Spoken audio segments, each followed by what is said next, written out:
Hi, everyone. Judge Andrew Napolitano here for Judging Freedom. Today is Friday, May 17th, 2024. Professor John Mearsheimer will be with us in just a moment on the donor class in America versus the freedom of speech and President Putin in China. What is that all about? But first, this. You all know that I am a paid spokesperson for Lear Capital, but I'm also a customer, a very satisfied customer. About a year ago, I bought gold and it's now increased in value 23%. So $100 invested in gold a year ago is now worth $123. If you have $100 in the bank, it still shows $100, but $100 in the bank is now worth 24% less. Inflation has reduced all of your savings, all of your buying power, and mine, by 24%, and gold is largely immune from that. If you want to learn how gold will soon hit $3,200 an ounce, call Lear Capital, 800-511-4620, or go to LearJudgeSnap.com. Get your free gold report. Same experts who predicted the 23% rise that I've enjoyed have predicted this $3,200 an ounce gold. Learn about how to transfer this to an IRA. Protect your savings. 800-511-4620, LearJudgeSnap.com. Tell them the judge sent you. Professor Mearsheimer, welcome. Welcome to the show. Before we start, I have to chuckle a little. One of the viewers, obviously watching the gold commercial, said, the judge made 24% on his investment. He buys the drinks tonight. Well, I could if I would. I would if I could, since I love all of you for your faithful loyalty to the show. Professor Mearsheimer, welcome here. Before we start, I want to ask you a question about terminology because a viewer corrected me on this, and I'm happy to be corrected if I'm wrong. The donor class, AIPAC, and that group in America, more properly called the Jewish lobby or the Israeli lobby?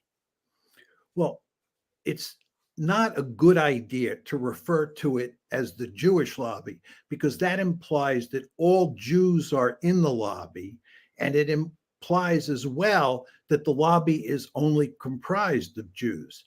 The fact is that there are a good number of Jews, some of whom you have on your show, who are opposed to the policies that the lobby is pushing and in no way could be considered part of the lobby. Furthermore, there are these Christian Zionists in the land who are deeply committed to Israel, who are part of the lobby. The problem here is when you start talking about the donor class and you talk about what's going on today with all the influence that the donor class is putting on politicians and university presidents and police officials to act against the protesters, that donor class is basically rich Jewish businessmen. So it makes it easy for people to think that the Israel lobby is really the Jewish lobby. But I would argue that's a mistake, even though it is the case that these are rich Jewish donors who are in the news today. All right. So I was corrected by a rich Jewish American physician who very much agrees with us on all of this. And he said, please don't call it the Jewish lobby for the very same reasons that you just articulated. But you're the expert on this. I'm happy to stand corrected, and I'll refer to it as the Israeli lobby or the donor class. How can the donor class or the Israeli lobby, AIPAC and that group, justify what they are doing to suppress free speech? You and I sent some articles to each other from the New York Times last week, which revealed, I don't know how the Times got this, emails from very wealthy Jewish businessmen to presidents of colleges and universities saying, you better shut down those demonstrators right now, whether they're engaged in acts of violence or not. It's speech that we can't tolerate. Well, the fact is that supporters of Israel cannot tolerate an open discourse about Israel and what it's doing to the Palestinians. They just can't tolerate that because Israel loses if there is an open debate.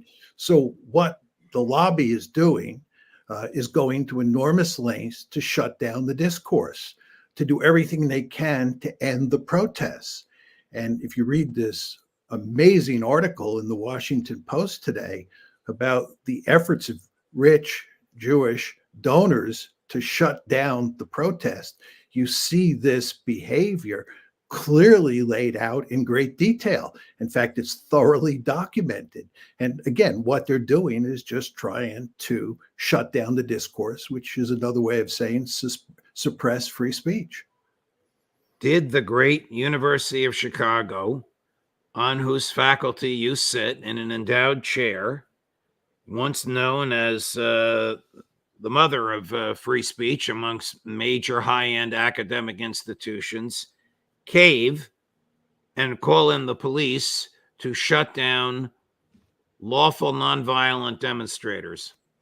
Yes, with one caveat, they didn't call in the Chicago police. They used the university security forces to end the protest. But I think the essence of what you say is correct. I was What actually conceivable surprised. justification did this person have? Whoever the president is must know the rich tradition going back to then president and soon to be attorney general Edward Levy.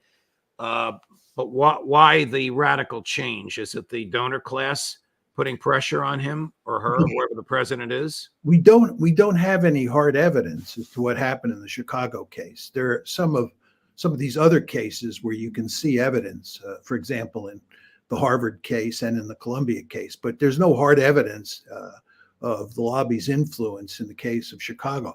But I'd be willing to bet a substantial chunk of money that enormous pressure was brought to bear on the Chicago president to end these protests as quickly as possible or to tear down the encampments. And he did that. And I think he made a fundamental mistake. And even though there sits on the faculty of the University of Chicago the foremost explainer in the world of all of this, the person to whom I'm speaking now, I'm going to guess he didn't call you first. No, that's, I think, unthinkable. And it would not have been smart.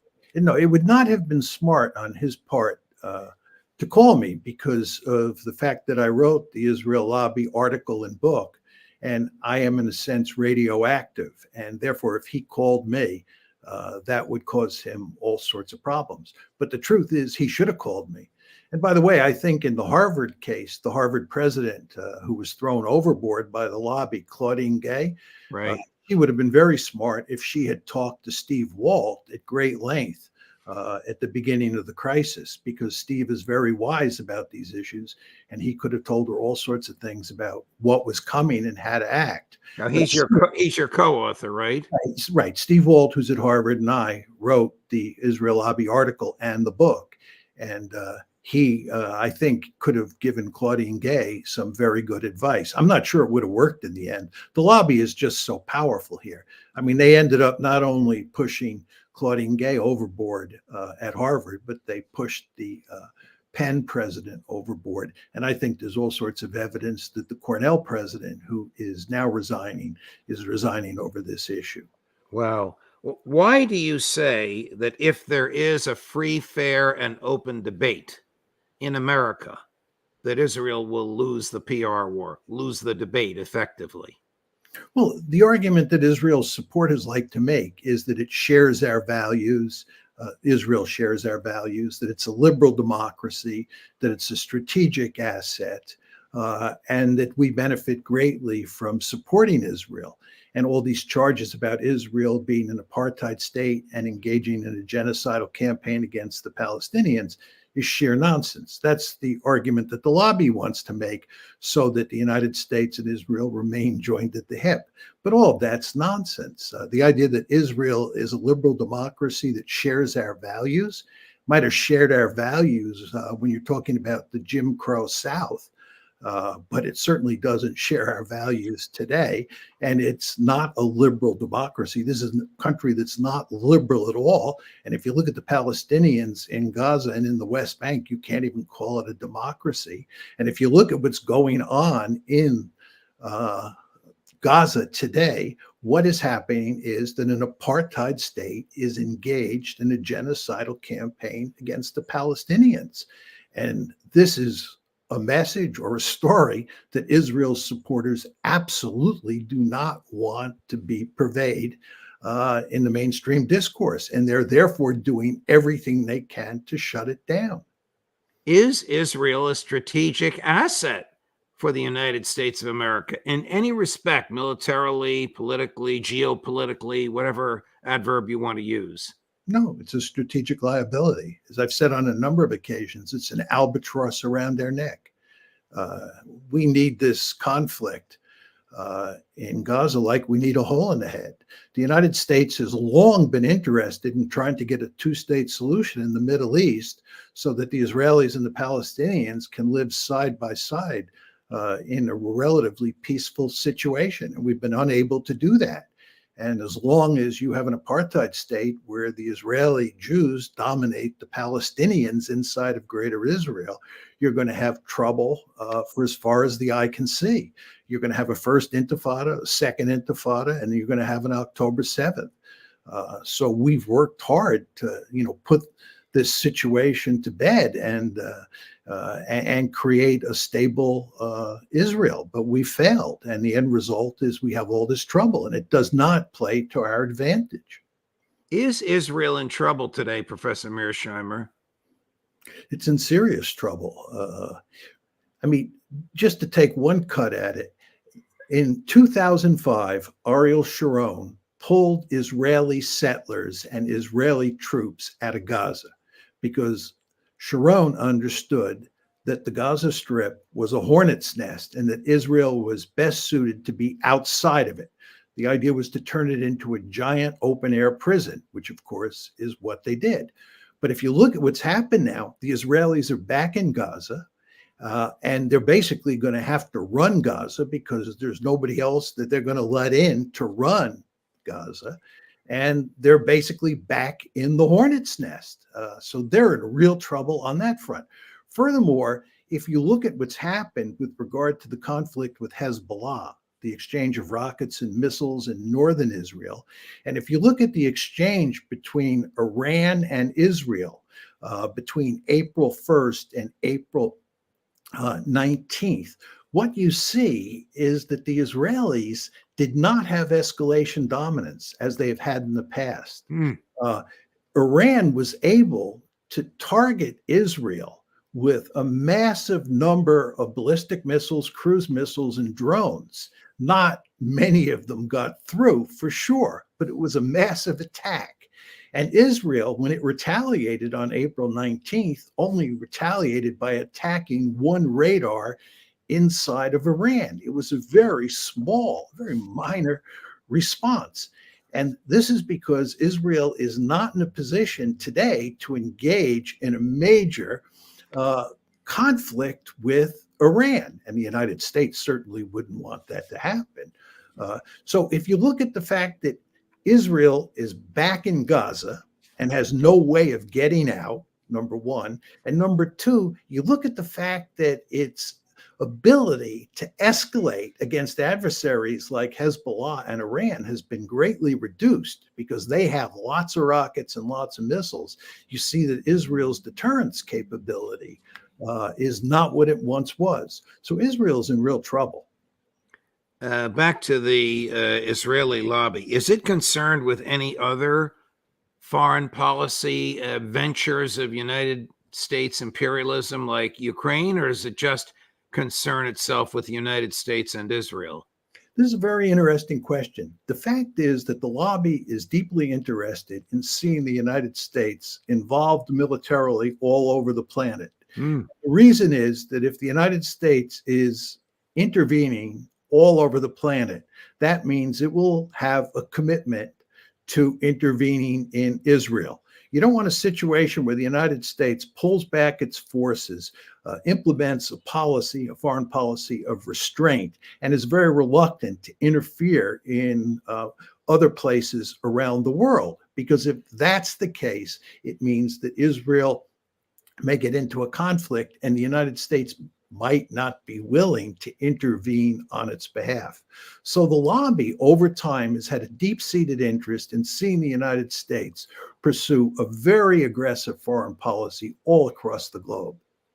Can Israel survive economically, totally isolated, but for the U.S.? Well, it won't be totally isolated because the Europeans and many of the countries in the Middle East, for that matter, will continue to trade with Israel. I don't think there's any danger of Israel not surviving economically. And if it ever gets to that point, if I'm proved wrong, the United States will then intervene with other countries and put tremendous leverage on those other countries to engage in economic intercourse with Israel. So I don't think there's any serious danger of Israel dying of economic strangulation or anything like that. The bigger problems that Israel face are political in nature, and they have to do with internal problems like the Palestinians and the fact that there are a whole host of centrifugal forces at play inside of Israel that we haven't talked about that are threatening to tear the country apart. All right. Before we get to those, one more question on the economy. Surely the economy is, I want to use a technical word like depressed, not doing as well as it was on October 6th because of the lack of Arab workers and the imposition of the draft and the resettlement of settlers in the West Bank. These events have surely hurt the Israelis economically, no? Yeah, there's no question about that. And you didn't mention tourism, which is another important source of income that has, dried up in good part as a result of this conflict. There's no question that the Israeli economy has been hurt. How much remains to be seen. And you also want to remember that the United States will go to great lengths to bail the Israelis out. The Israelis don't pay a lot of money for all the weaponry that they're using against the Palestinians because we basically give it to the Israelis. We give them huge amounts of military equipment, basically cost free or for some minimal price. So it's not clear that the economy will be that badly damaged. Has Prime Minister Netanyahu painted himself into a corner? You alluded earlier, and I'm going to tease you a little bit because I want to save some time to talk about one of your favorite subjects, which is China, where President Putin is. But I have a few more follow-up questions on Israel. You alluded earlier to domestic issues. I think you said that could potentially tear Israel apart. I don't want to put words in your mouth. What are you speaking? Well, I mean, Israel, in a very important way, has divided itself into two different societies. One is an extreme right-wing, quite messianic group of people. And then there are the more traditional, mainstream, European-oriented Israelis, and they are often at each other's throat. And you want to remember, before October 7th, there were these attempts by the Netanyahu government to change the basic laws so that the Supreme Court's influence on the political situation inside of Israel was significantly reduced.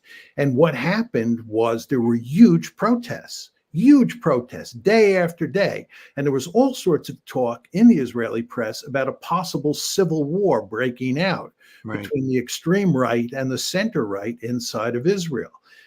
That's one set of centrifugal forces. The other has to do with... Before you go to the other, is that adversarial nature still there? Yes, that hasn't been settled. It's been put on the back burner in large part because of the war in Gaza. But once that war comes to an end, or at least once the shooting starts, that issue will be back on the table. There is a real divide inside of Israel, not altogether unlike the red-blue divide inside the United States. I don't want to argue that the center right in Israel is liberal the way the blue side is in the United States. But there is a huge difference between people on the far right inside of Israel and the center right. And by the way, Benjamin Netanyahu is basically center right. He has people who are far to the right of him inside his cabinet. But that divide is not to be underestimated as a source of trouble. Would he risk the dissolution of his government and the need for an election in the middle of a war if he negotiates a ceasefire with Hamas, or fails to invade Rafah with enough severity to please the right wing? I think the answer is no. I think that he's going to great lengths to make sure this war keeps going so that he can remain in power. I don't think he has any interest in ending it anytime soon, because if he does end it and Hamas is not defeated, and let's face it, he's not going to defeat Hamas, then he's going to be in real trouble and his government will probably fall apart. For purposes of Netanyahu staying in power, it makes more sense for him to say that before we get out of Gaza and before we end the war, we have to categorically defeat Hamas. And because he can't categorically defeat Hamas, that means the war will go on forever. And if the war goes on forever, that minimizes the chances that he'll be thrown out of power anytime soon. So he's clearly somebody who doesn't have an interest in settling this one soon. He was asked by Haaretz, which I know you read every day, about 4 or 5 days ago, how long he thought the war would go on. And he just shot out off the top of his head, or maybe he thinks about it ahead of time, about 10 years. 10 years. Can you see this war going on for 10 years? Well, as I said before, I think the conflict is going to go on forever and ever, right? There's no solution that I see to this conflict between the Palestinians and the Israelis. The point is that sometimes the shooting stops and you have a long pause. Again, think about Intifada 1, Intifada 2, and then think about October 7th. These happened at different points since the late 1980s. And in between, you had periods of, and I'm choosing my words carefully here, relative peace. So at some point, the war in Gaza will end, the shooting will end, but the conflict, the basic conflict, will remain intact. And somewhere down the road, you'll have another uprising. But what Netanyahu wants to do is he wants to fuel the fires that keep this conflict going for as long as possible. Because once it stops, then he will face a day of reckoning, and he doesn't want that. Transitioning to China, how significant is the red carpet that President Xi rolled out for President Putin in Beijing today? Actually, it was yesterday. Well, I think it's important symbolically because it shows the extent to which the Chinese and the Russians have come together to balance against the United States. As you know, the United States has its crosshairs on both China and Russia. We view them as mortal adversaries. And what we've done is drive them together. And we knew that they had become close allies. But when you see this meeting taking place in Beijing between Putin and Xi Jinping, it makes it manifestly clear that they have become close allies and they're going to work together to thwart the United States at every turn. They've issued this large communique that makes it clear that they are determined to work together to undermine the United States' efforts to hurt them. What is the nature? Well, let me restate it. Is this relationship new or just more public, more refined? No, it's not new, and it's been quite public, but this is, I think, a quite prominent demonstration of how close the two sides have become. Chris, let's run cut number 2. This is President Putin. It's in Russian, so I will be reading the subtitles so that if people are listening to the show as opposed to watching it, they can understand what President Putin is saying. This is President Putin yesterday, Chinese time. Что касается As for what is happening in the Kharkiv direction, this is also their fault because they shoot and unfortunately continue to shoot residential areas of the border territories, including Belgrade. Civilians are dying there. It's obvious they are shooting right in the city center in residential areas. I said publicly that if this continues, we will be forced to create a safety zone, a sanitary zone.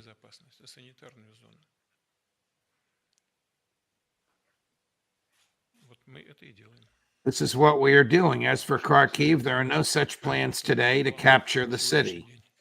Would you expect him to be making comments about the movement of his troops in Ukraine while he's in Beijing without a great level of comfort and support from President Xi?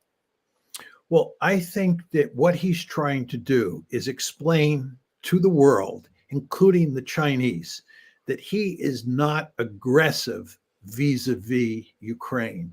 And the reason that the Russians have launched this new offensive into the Kharkiv Oblast towards the city of Kharkiv is he is saying because the Ukrainians were using Kharkiv as a launching pad to hit the Russian city of Belgorod.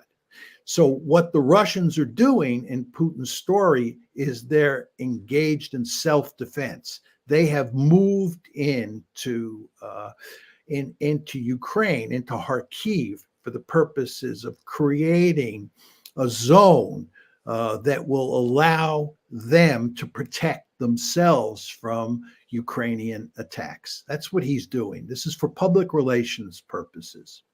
Because we know that the Ukrainians cannot protect themselves from the Russian attacks. The Russians seem to be moving westward slowly but inexorably without much serious resistance at all, notwithstanding the so-called 60 billion, 2/3 of which will never get there, that the Congress just authorized. Yeah, but the other thing you want to remember is that the Russians, in addition to moving westward in steamroller-like fashion, have now invaded Ukraine from the north. This is what Putin is talking about. This is the invasion into the Kharkiv Oblast.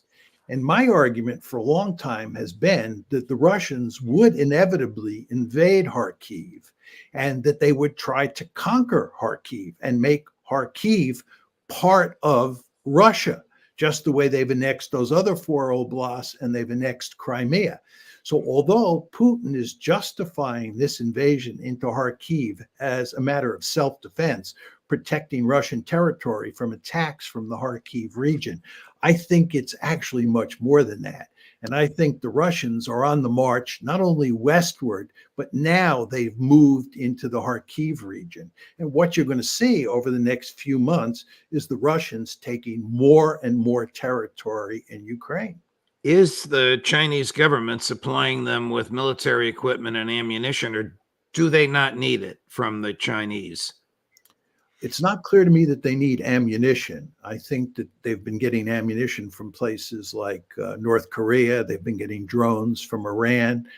And they've surely been getting military equipment from China. Exactly what they've been getting is hard to say. Many people think that what they're really getting is a lot of sophisticated technology like microchips. But there's no question that the Chinese have a deep-seated interest in making sure the Russians don't lose this war. And they will do everything that's necessary to help keep the Russians on their feet. But the fact is, at this point, I don't think the Chinese have to do that much because the Russians are in the catbird seat. The Russians are doing very well. You want to remember that the Russians have a very potent or powerful industrial base that has allowed them to produce the weaponry to stand up to the Ukrainians when they were being supported by the West with all sorts of fancy weaponry. The West can no longer supply them with that fancy weaponry in sufficient numbers, yet the Russians have continued to produce massive numbers of artillery shells, tanks, artillery tubes, and so forth and so on. So the Russians are now on the march. How much of a setback for the neocon mentality in the State Department is this Sino-Russian alliance? It is something of a setback. There's no question about that. I mean, the basic neoconservative approach to the world, which is reflected in large part in American foreign policy, is in deep trouble these days. Look at what's happening in Ukraine. It's a disastrous situation from America's point of view. We're going to lose in Ukraine. And then if you go back to the Middle East where we started, the Israelis are in deep trouble. We're in deep trouble. We have no solution to the problem in Gaza.